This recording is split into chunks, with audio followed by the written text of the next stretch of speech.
Good morning, Foundation Church.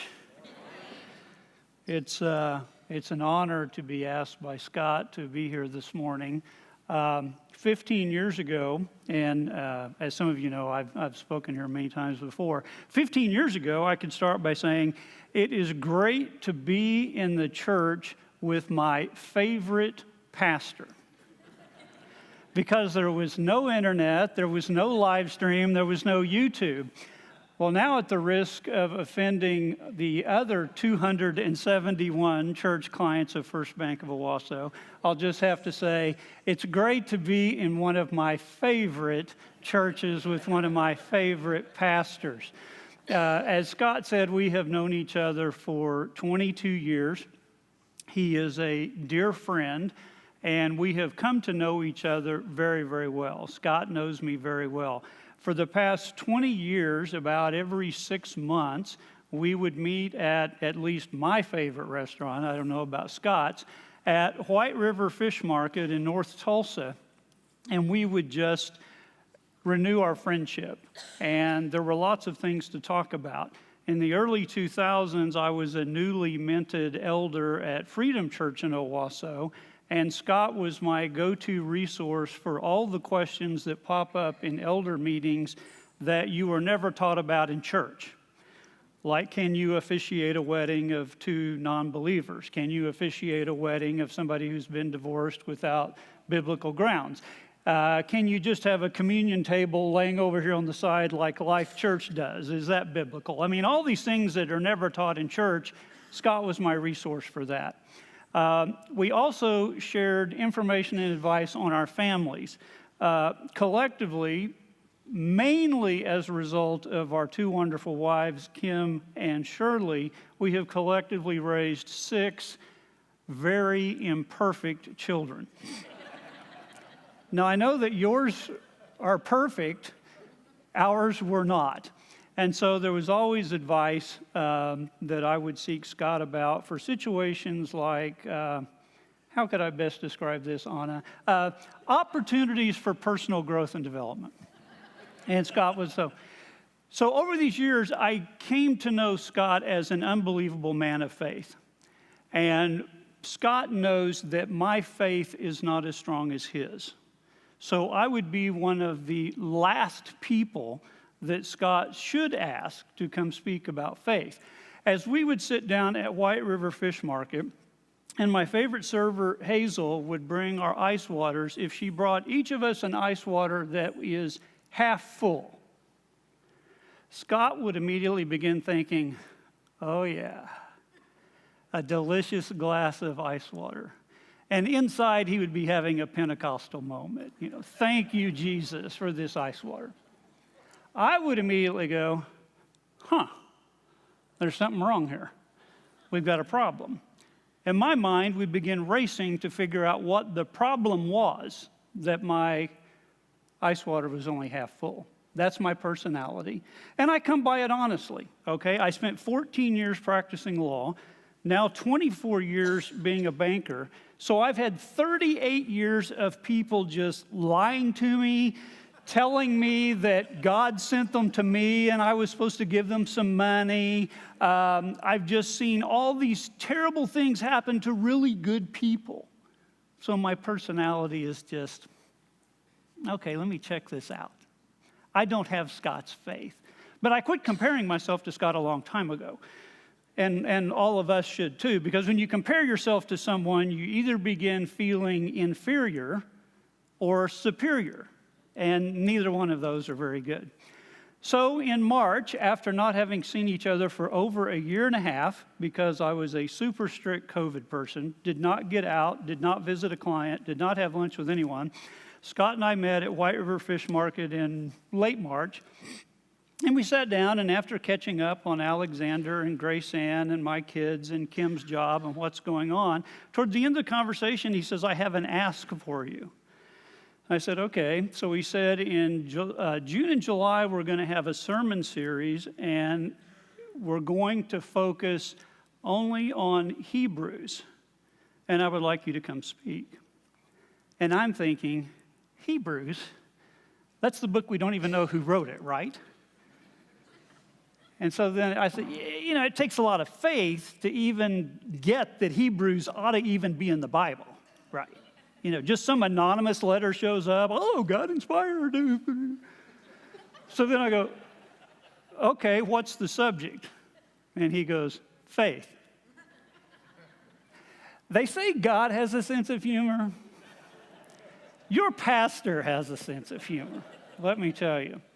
So if we go to this book that nobody knows who wrote, or as great theologians say, as written by the great Hebrews writer, faith is being sure of what we hope for and certain of what we do not see. Sure of what we hope for and certain of what we do not see. That's hard for me. My first faith experience, I guess, was when I was 10 years old. I was the oldest of 4 kids. My father did not attend church with us. He did not become a follower of Christ until I was in college, but my mom was all over it. So she sang in the choir at Bethel Baptist Church in Owasso, and me and my 3 brothers and sisters had to go to church all the time. Sunday morning, Sunday night, Wednesday night. And horror of all horrors, when the annual revival hit church, we had to go every single night. Now, if you're at a church that has no children's program and no youth program, and your pastor teaches out of the King James Version, there isn't a lot there for 10-year-olds. And my mother sat in the choir with her robe, and my job, since my father wasn't there, was we sat in the front row, this one, and Dee's job was to make sure the other 3 were quiet.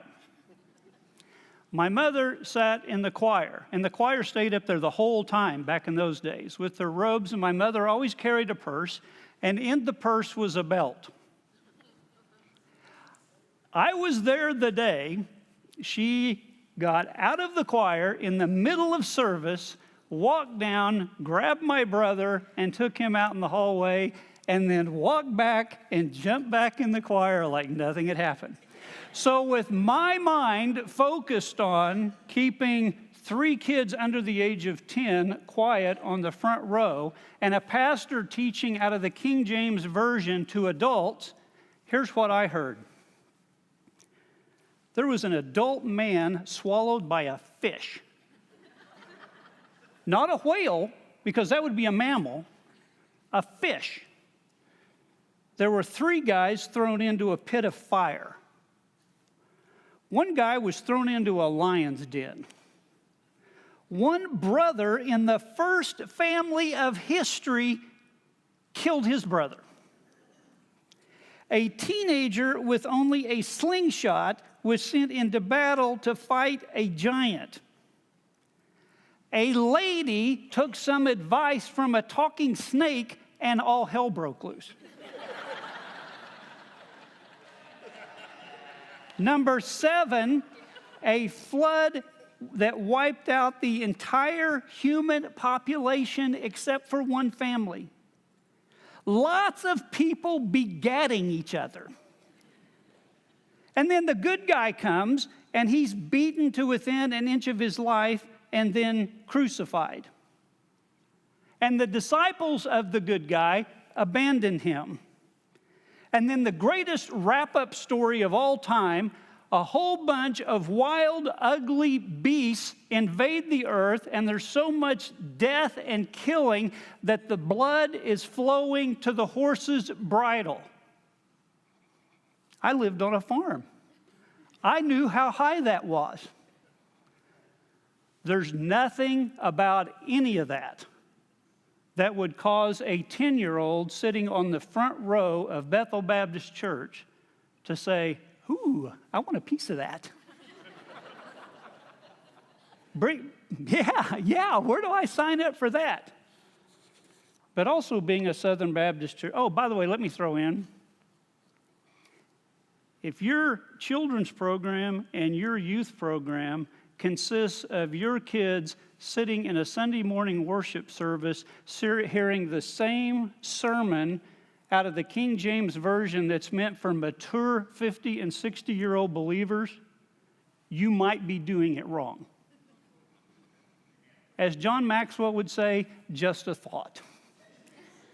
But being a Southern Baptist church, I also heard this every single Sunday. There's a heaven and there's a hell.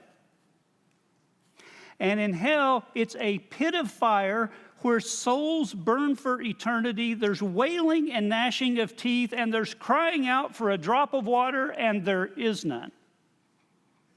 I heard that almost every week. I also heard there's another choice called heaven. It has streets paved with gold. There's no pain. There's no suffering. There's no sadness. And you spend eternity with someone who loves you unconditionally. Now, I was no intellectual genius. But at the age of 10, I'm like, here's choice A. Here's choice B. Pretty easy. So I told Mom one day, Mom, I'm going to choose B. I want to go to heaven. So she let the pastor know. So the next Sunday morning, with all the wisdom and emotional intelligence and life experiences of a 10-year-old, I walked down the aisle and professed to be a follower of Jesus Christ. Turned my life over to Jesus. Got saved. And so I cried because that seemed to be what everybody else did. And whew, what a load off my mind. Whew, good. Dealt with. Done. Now, I don't know that my life really changed any. I don't know that I was a better big brother. You could ask Annie and Sue if I treated them any better. I kind of doubt it. You could ask my mom and dad if I was a better son, more obedient, more wanting to please them. Well, I don't know what Sock and Phyllis would say. I do know 2 years later when I was 12, my mom told me, you would argue with a fence post. Now, my mom's from the red dirt cotton country in southwestern Oklahoma, a little town called Sentinel. And apparently they have a lot of fence posts down there. So I'm pretty sure that's a term of endearment. But I'm not positive. You would have to check with Phyllis. So then here's the bad news. Many years later, with more maturity, more Bible teaching, and maybe a brain that was closer to being fully formed, I figured out that might not get the job done. That might not be it. Because in James 2:19, it says, even the demons in the pit of hell believe that there is one God. There are demons in hell that believe that there is a God. That's kind of the boat I was in. Oops. Oops. Maybe that's not the ticket. I learned that there's more to faith than that. There's a faith of the heart. There's more than knowledge of knowing who He is. Knowing about Him and choosing to serve Him are two different things. Pick up your cross and follow me, yes, Lord, is a whole lot different than, oh, there's Jesus over there. There's more to building faith. There's a tug of the heart. There's a desire to serve Him. The first time I can recall experiencing anything like that, I was 21 years old. Graduated from Owasso High School, went to Oklahoma State University, was a member of farmhouse fraternity. Now, if you're not familiar with the Greek system at Oklahoma State or farmhouse, you might think, okay, just another bunch of rich, stupid, drunk frat boys. No, farmhouse was a different deal. Focused on grades, had the highest grades on campus for years. We didn't allow any of our house money to be used for alcohol. There couldn't be any alcohol in the house. And it was primarily a bunch of 4-H and FFA kids from Hennessy and Okarche and Kingfisher and Ponca and Owasso and Skytook. Well, anyway, I was in farmhouse. And at the time, and probably still is, it was the only student-run fraternity or sorority on campus. We did everything. We did the budget. We signed the contracts with the vendors. We ordered all the food. We figured out what the house bill was going to be. We collected the house bill. We paid all the bills. We had a social chairman. We had a guy in charge of the facilities. We had kids do it all. We had a house advisor showed up once a week for the meetings, and that was about it. In 1979, I was the farmhouse treasurer. Shocking, I know. And one of my jobs was to pay the one employee we had a cook. And her name was Alamitris Chambers. And she was a black lady. And when I became treasurer, Alamitris made it very clear that payday was on Friday, and the check would be there waiting for her when she showed up at 10:30 to begin preparing lunch. Now, all of the farmhouse traditions were not God-honoring, I'll have to admit, but we did have one that was pretty cool. 6 times a year, September, October, November, and February, March, and April, we all attended the same church together. So one of my fraternity brothers was the chaplain, and he would organize these. So we were a fraternity of about 60 white boys from rural Oklahoma, and almost all of us were either Baptist or Catholic. So annually there would be a trip to University Heights Baptist Church in Stillwater. There would be a visit to St. Whatever was the Catholic church, and then there'd be the occasional Methodist, Pentecostal, whatever. Well, Alamitris, our cook, was the one person that knew all about the inside secrets and traditions of farmhouse. Now, we had a house mother who actually lived in an apartment right in our house. There had to be one woman present to keep this from being an animal house, right? But during initiation week, we got her a hotel room, and she was gone. So there was nobody in the house during initiation week except the boys and the cook. Okay, we weren't stupid. The cook was there. So Alamitris learned about our tradition of going to church. So one morning when I hand her paycheck, she says, "Dee, how about you boys coming to my church?" "Oh, you're way ahead of me." And I said, "Well, Odie, our chaplain, is in charge of that, but I will mention that to Odie, and I'll have Odie get with you. What church do you attend?" And she says, "Mount Zion Baptist Church." I had no clue. So I mentioned this to Odie. They get it worked out. And one Sunday morning, if you were a pledge, you had to go to church. If you were a member, it was encouraged. So there were probably 40 of the 60 of us one morning, 40 white boys, and you dressed up in those days, okay? You had on a suit. We all only owned one. So by the time the springtime got there, it was probably a little tight, a little short, and your tie might have hit you about here. But we loaded up, and we all drive over to Mount Zion Baptist Church in Stillwater. And we pull into the parking lot, and it's all gravel, and it was not a nice building. It would make your old campus at Ridgeway look like the Taj Mahal. And so we get out, and as I'm looking around the parking lot, I'm thinking, there's quite a few black people go to Alamitris' church. We walk in the door, they're all black people at Alamitris' church. And we are greeted by a gentleman who was clearly the head usher. He had on a white shirt, black slacks, black jacket, black tie. He looked sharp. And he welcomed us and escorted us down to the first 4 rows at the church. Now, I notice you have your students on the front. I asked this young lady if they had to be down here. They said yes. In a black church, this is the place of honor. The elders, the great women and men of faith, sit in the front at a black church. They had it roped off for 40 white boys from Farmhouse.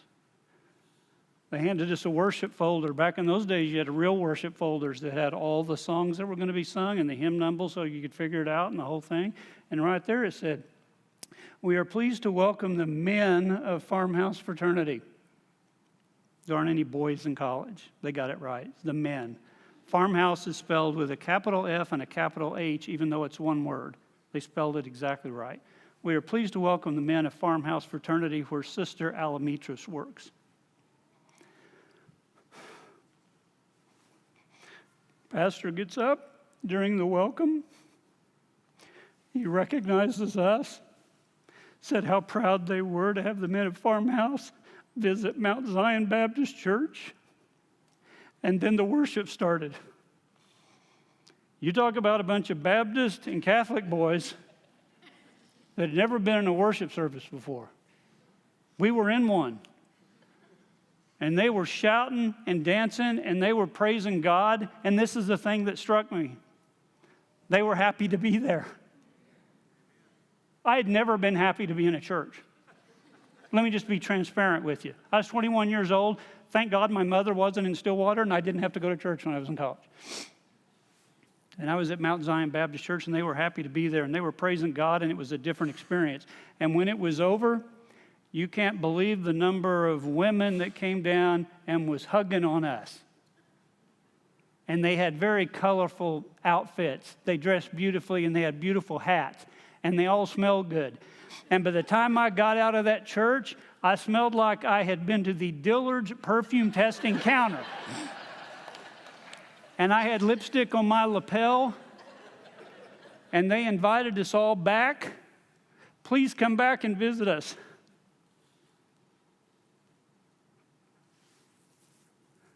And I got to my car.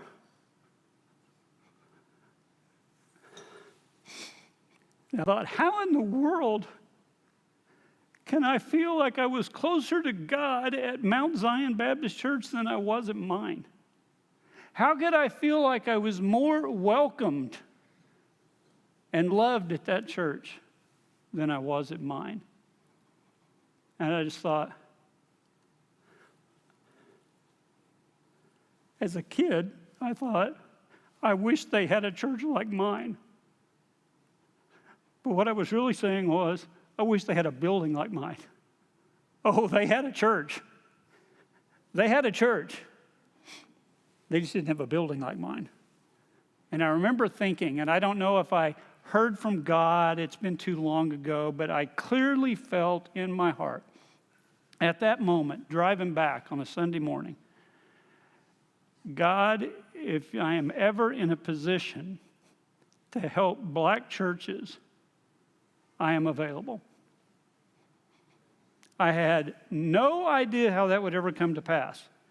There wasn't a single black kid in my high school. If there was, I don't remember it. There were no black kids at Farmhouse. I had no relationship with an African American. But I can remember at the age of 21 saying, if you can ever use me, I'm available. Graduated college, nothing happened.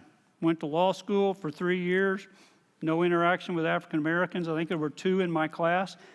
One's now in the Oklahoma Supreme Court, I think, but no real relationship. I go back to practice law. My job is primarily representing banks, not necessarily recognized as the downtrodden, underserved elements of our society. Nothing really happened. And then in 2000, I get a call from a pastor named Gary McIntosh. I'd never heard of him. The year before, we had financed the church at 71st and Riverside. It was called Open Bible Fellowship back then. It's now called Rivergate, the old Walmart building at 71st and Riverside. That was our first kind of big deal. I can't remember if it was $1 million or $2 million, but in 1999 it was a lot of money. It's a big deal. Gary McIntosh calls me and he said, I was at a luncheon and I got your name from Joel and Linda Budd, the pastors at Rivergate. They gave me your name. He said, I pastor a church in Tulsa called Greenwood Christian Center, and we office in downtown Tulsa. And our building, we rent, and our building is going to be destroyed to make way for a parking garage, and we have under contract a building in North Tulsa, and we would like to see if you're interested in financing it. I said, sure, come visit with you. So I met him at his downtown location, rented facility there on 2nd Street. And I never heard of Gary McIntosh. I later learned that he and Carlton Pearson were roommates at Oral Roberts University, and they started Higher Dimensions, which was back in the late 80s and 90s, a big rockin' multicultural church in South Tulsa. And Gary later had started this church, Greenwood Christian Center in North Tulsa, and they had under contract the vacant Food Lion building at Pine and Union. Now, many of you who are over 40 will remember this, but Food Lion came in and opened a whole bunch of grocery stores in Oklahoma, in fact, a whole bunch nationwide. And then one of those 2020 or Dateline or one of those expose places did an undercover thing on them and went in and found out that they were taking meat that had spoiled and they were bleaching it and coloring it and putting it back out for sale and doing all kinds of horrible things. And in like 2 weeks, all the Food Lions were closed. So this building had been sitting vacant in North Tulsa for 3 or 4 years. And Gary had it under contract. And when I met with him, he said, we've already visited with 9 banks and been turned down by all of them. Well, in the banking business, the one thing you do worry about is what does everybody else know that I don't? He's already talked to the 9 biggest, most knowledgeable banks in Tulsa, and they've all turned him down. I went out and looked at it, and I thought it made sense, and I took my dad out with me. He's a very, very knowledgeable real estate man. And even though I can remember him saying as we got back in my car going back, he says, well, if it doesn't work out as a church and we get it back, we could always stack hay in it. Because, they just now, it's been over 20 years later, they just now have another grocery store in North Tulsa. I mean, there hasn't been one. There just aren't any uses for big box buildings. But we made that. And I thought back, was this the tug from Alamitras? Was this the tug from Mount Zion Baptist Church? Now, Gary McIntosh is white. The church is 95% African American. After we made that loan, Bishop McIntosh is also a father in the faith to many, many black pastors in the Tulsa metro. He's a real mentor, and he began referring me to these people. And it wasn't long till we had made loans to Greater Grace, Antioch, New Hope, New Joy, Praise Center, Praise Christian Faith Center, Christ the Lamb, Christ Church, World One, and Calvary in Sapulpa. Now, since that time, we have made over 400 church loans, including black churches in Grand Rapids, Baltimore, Memphis, Hartford, Las Vegas, Cleveland, and Chicago. A bank that has locations only in Owasso, in a town that has a 3% African American population, a town that has no low or moderate income tracts, and 30% of all the loans we make nationwide are to black churches or churches in low or moderate income tracts. I was simply available. What I learned from all this was God is a whole lot less interested in my ability than he is my availability. He can take a persecutor and turn him into an evangelist. He can take a skinny white boy from Owasso and allow him and create opportunities for him to build relationships with people who deserve a better building.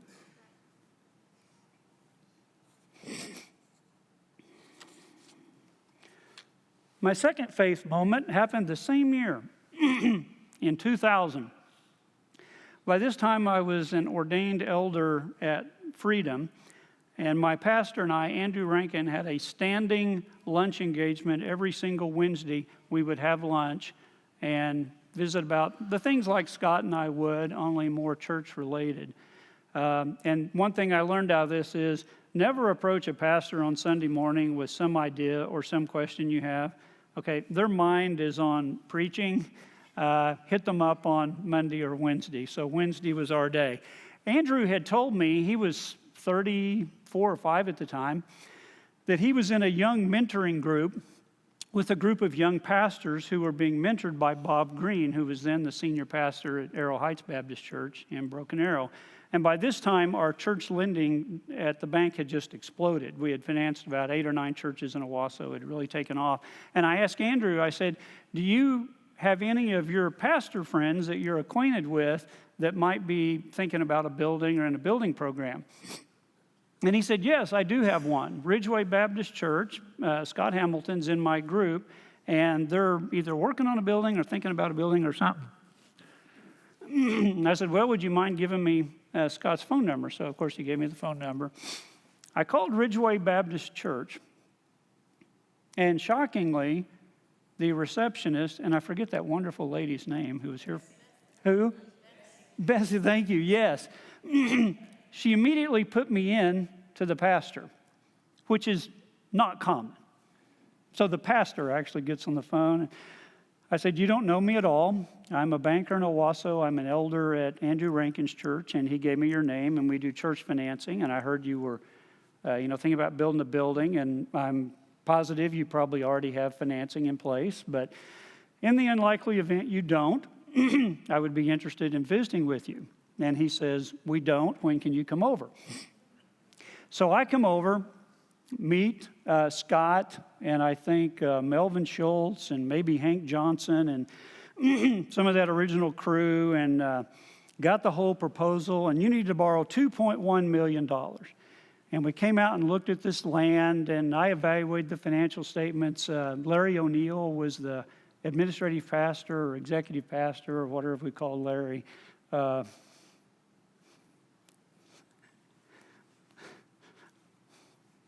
I love that guy, Timmy.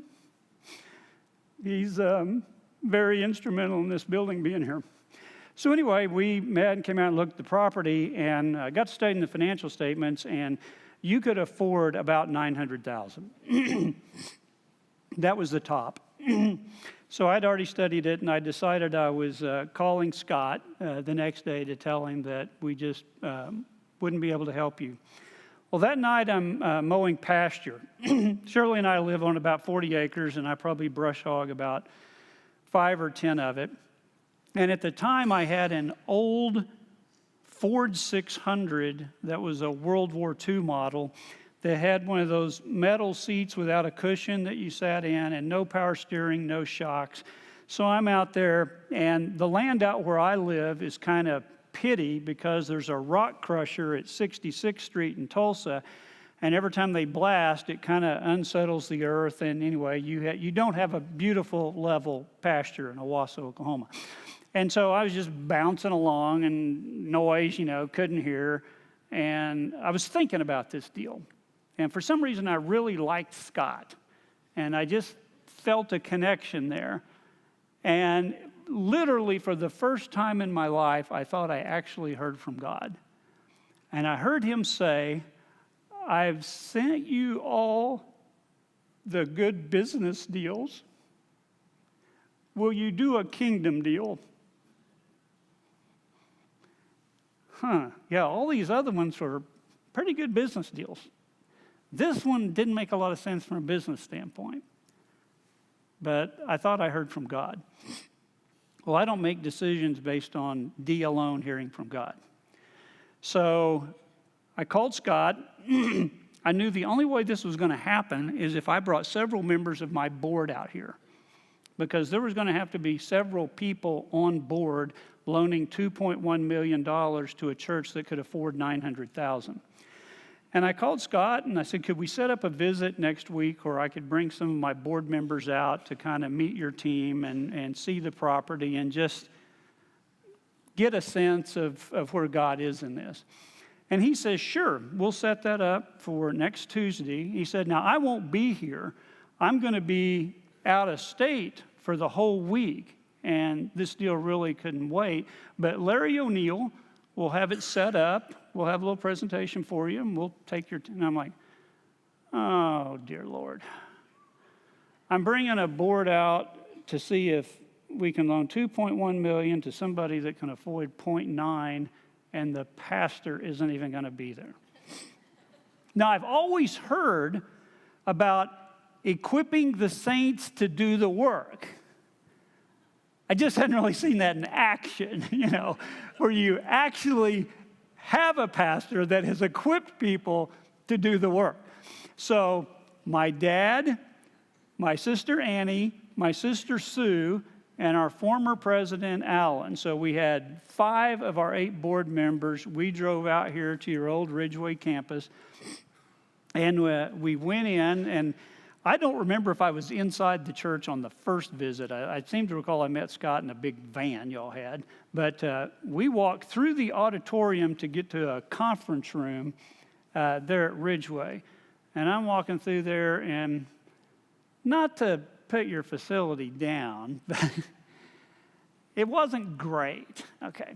So we get to the conference room, and Larry O'Neill has set up a horseshoe table covered in beautiful tablecloth, all set up. And we hear this presentation about the financial piece of it, the pledges that were coming in. We were going to sell the Ridgeway building. Here's how it might work. And then he showed a video that y'all had developed of your project. And in the video, there was a story of a lady who had a special needs child in your church. And that was in that video, how you were going to have a special needs ministry at this building. And it was a really good presentation. And so then we loaded out and we drove to the site here, and we parked down there at the end of the road, kind of where your sign is, and we were looking up. And I don't know if y'all had mowed it or it was just so early in the year that it wasn't grown up in weeds like my pasture, but it just looked beautiful. Rolling right up the hill, 20 acres, now it's 27, but it was 20 then. And Larry O'Neill says, we got done, and we gathered around and we prayed. And so here's a bunch of bankers and a bunch of church people, and we sat around and prayed. And we got back in my car, and we're driving back, and I'm just waiting to hear. And my sister Sue says, wasn't it so nice how Larry had that set up with the tablecloths and the flowers? And I'm like, there were flowers? And this was back in the day when there was no internet, there was no websites. So Larry couldn't have possibly jumped on the first bank of a website and known we had 2 female directors. But it was set up to be very conducive to ladies. It was beautiful. My other sister, Annie, says, I was just touched by that mom with the special needs child. That's what churches ought to be doing. She was touched. And my dad said, that's a pretty nice piece of real estate there on Highway 97. And we just kind of all decided God was in this. And we go to the Thursday morning bank meeting. I present the proposal. Every time I go back at my notes and look, I go, I have no idea why I ever presented this. It made no sense whatsoever. In fact, one of the directors who wasn't on the visit after my presentation said, we've turned down countless deals better than this. He was right. We had turned down lots of deals. We had never turned down will you help me build the kingdom? And we approved it, and you know the rest of the story. What I learned from that was Henry Blackaby was exactly right. He wrote a Bible study called Experiencing God. And if you've never been through it, I encourage you to go through it in a small group or a Sunday school setting. Henry Blackaby, Experiencing God. It's incredible. And what it taught was something I'd never heard in church before. He teaches that God speaks to us in 4 ways. The first 2 I hear in church all the time, through prayer and through Scripture. Now, I've never just thrown open the Bible, started reading, and have God speak to me through some miscellaneous passage. But Henry Blackaby also taught us that God speaks to us through other believers and circumstances. And here, I thought, was a perfect example of God speaking to us through circumstances. I had a connection with that guy back there, and I felt it. My sister got a connection with the inclusivity of women in a church.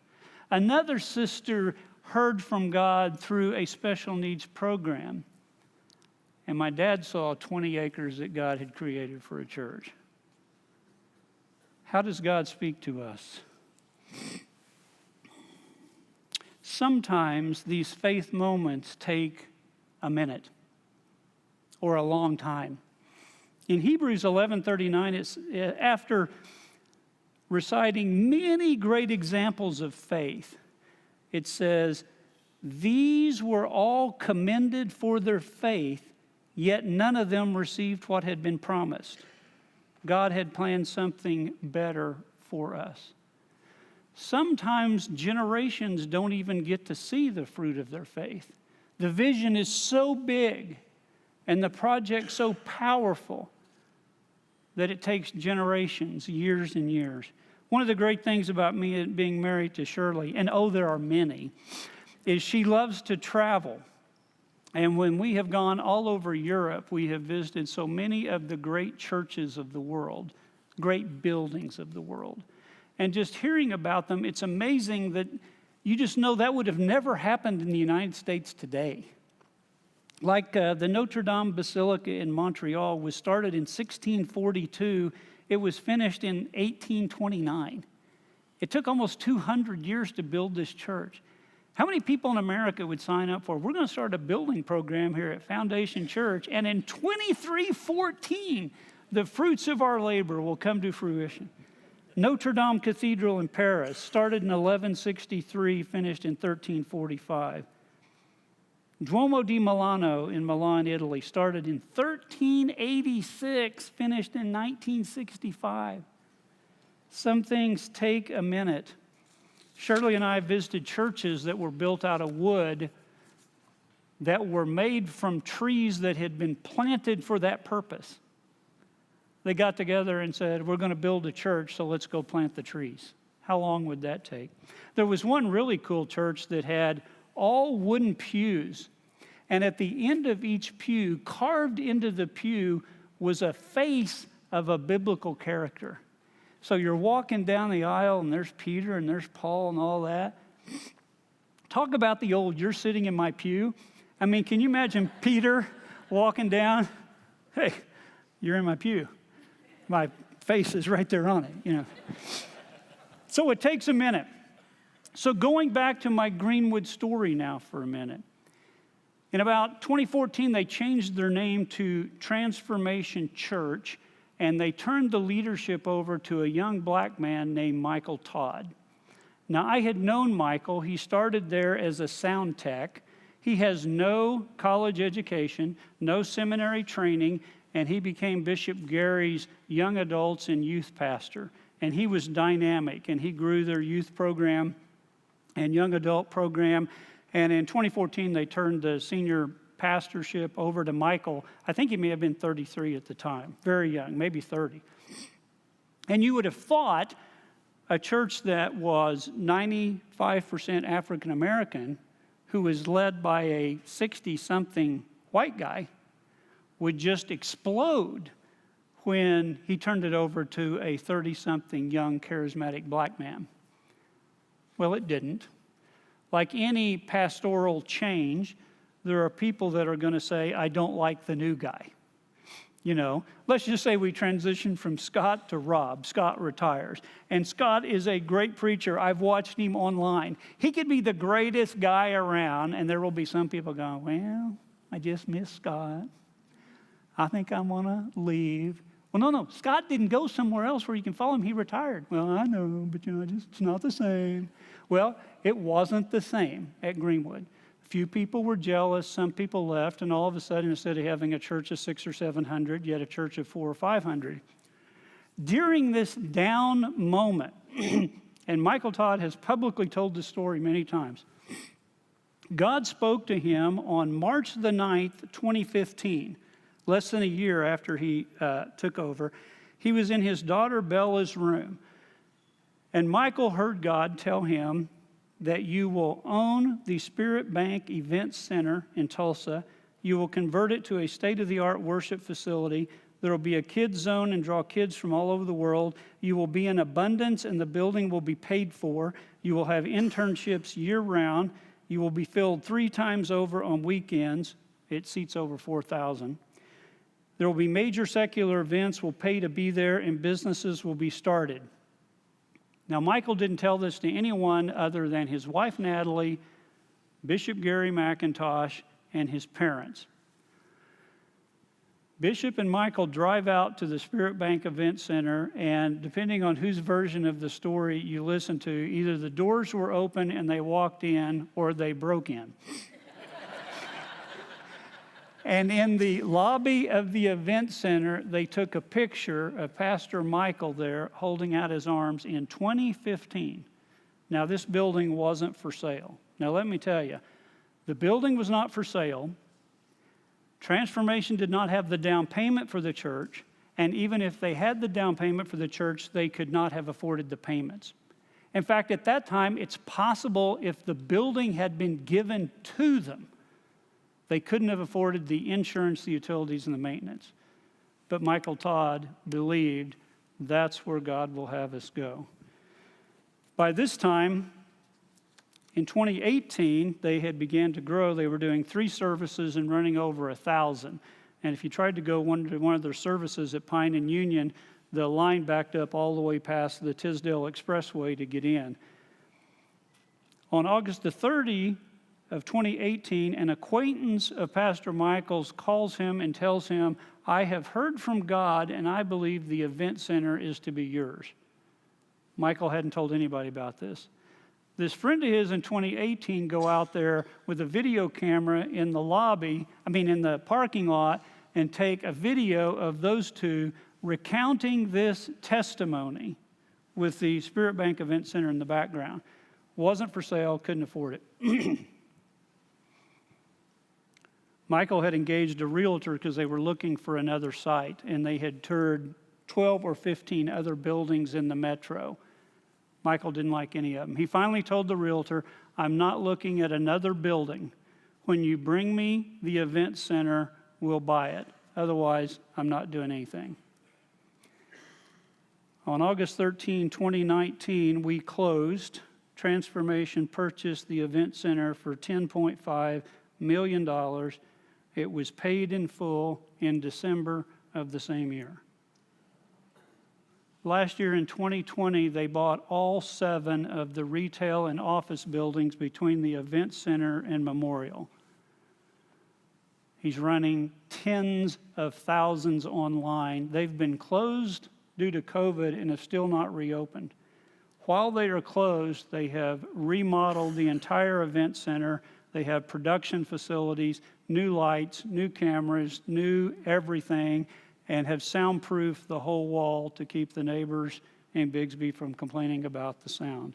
They will reopen this fall to what is a state-of-the-art facility. Every single thing that Michael heard God tell him has come to pass. Now, it required some faith. The first time he told me, depending on whose story you believe, Michael says I laughed at him with that white boy laugh. I think I said, well, there would be some challenges. He has a book coming out this fall based on this experience. It's entitled Crazy Faith.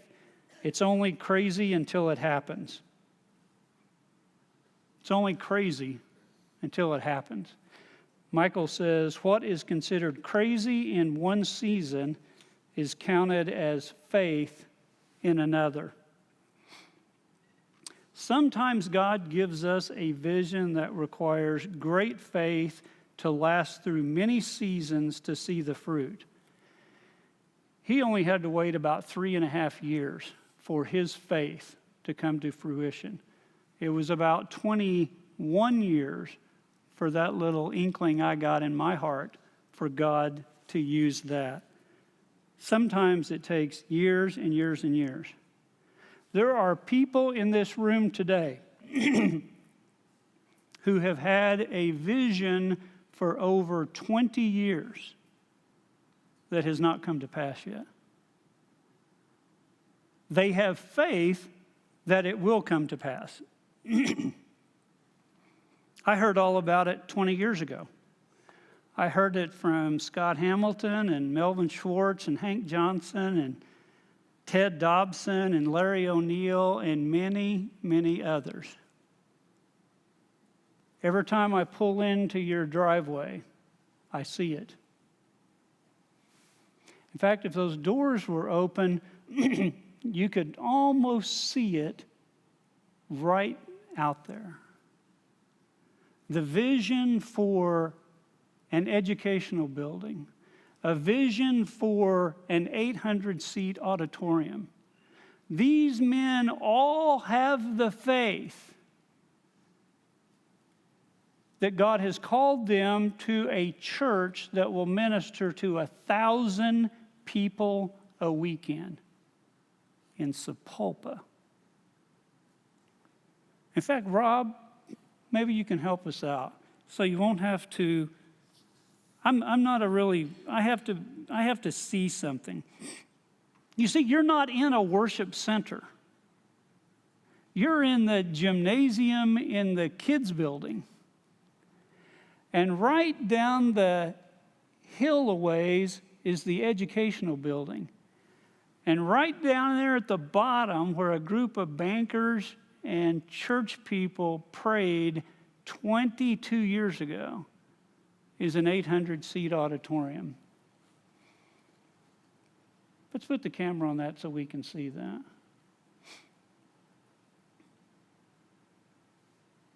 Wow. How cool is that? I don't really think that God laid out this 27 acres so just the top of the hill can be used. Yeah. Here's where we are. Here's an education building. And there's an auditorium to serve 1,000 people in a powerful, powerful way. The faith of Michael Todd that he would own an event center that was not for sale, he didn't have the down payment, and he couldn't afford it was crazy until it happened. The faith of Noah to build a giant ark to house 2 of every species and food for months and months in a place where most people believe it had never even rained and had certainly never flooded was just crazy until it happened. The faith of David, a teenager, that he could just take a simple slingshot and go into battle with a giant warrior was just teenager crazy until it happened.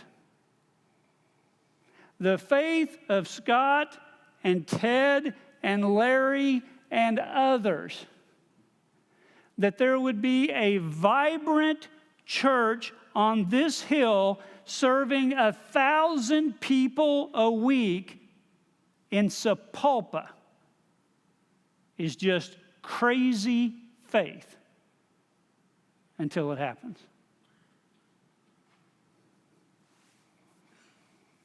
What is God calling you to do that's just crazy? I know Scott really, really well. I'm getting to know Rob. I don't think there's any calling that you could mention to them that they would just say that's crazy.